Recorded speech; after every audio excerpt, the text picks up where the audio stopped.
I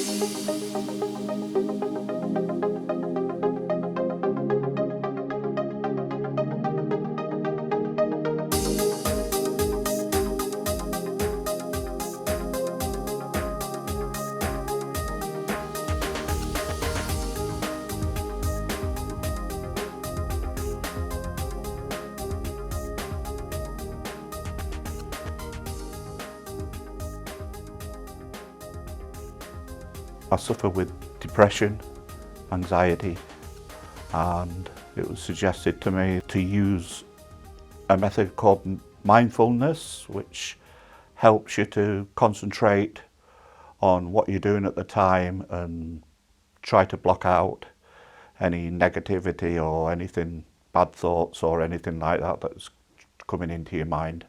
And it was suggested that I try art.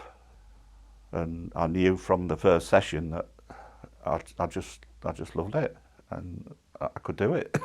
You know, it's a shock. That's sort of discovering at 63 years of age that, you know, you've got a talent. It's helped me enormously. Mandala art, it's Indian art. It's a lot to do with mindfulness. It goes back thousands and thousands of years. It challenges me. Each one challenges me.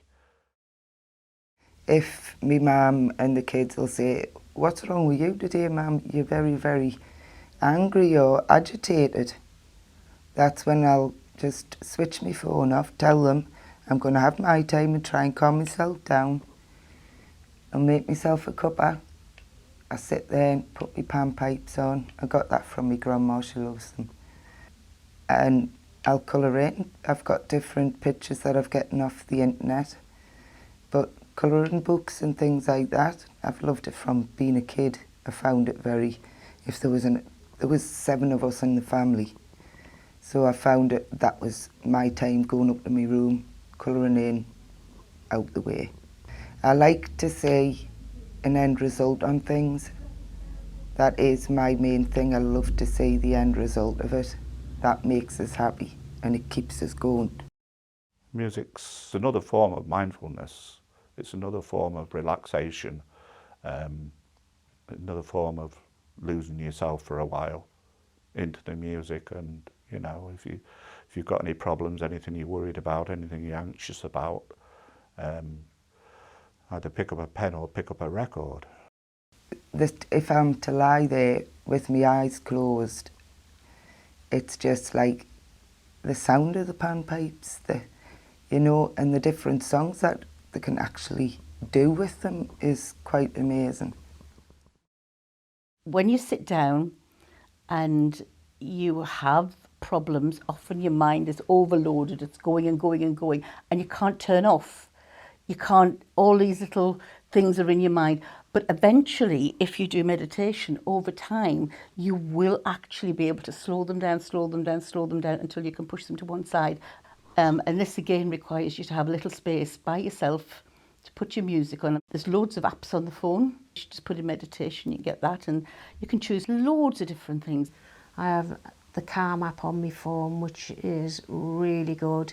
It's meditation and sleep stories when you can't sleep, and it really helps.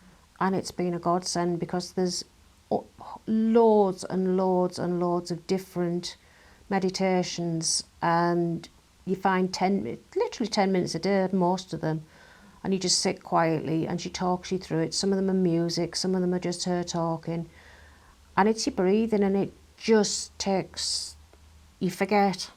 And it's one of the few times when my foot quite often doesn't twitch because I'm not concentrating. I don't know, but it just calms me down, and that 10 minutes can last all day. So I tend to do one in the morning and one just before I go to bed. I loved yoga. If physically it can be difficult, if you suffer from purely mental health problems, it's the best thing you can actually do. It relaxes you. And the first thing I ever learned when I did yoga years ago was how to breathe. And if you learn how to breathe, it's superb.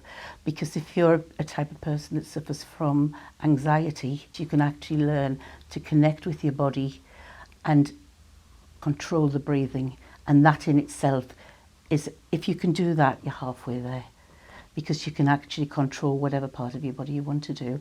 I learnt that a long time ago, and it's very good for people who have insomnia. If you can connect to your stomach and connect to your organs, do the breathing, calm yourself down. If you can do the yoga movements as well, it's very, very good for your joints, and, you know, it just gives you strength. So it makes a huge difference.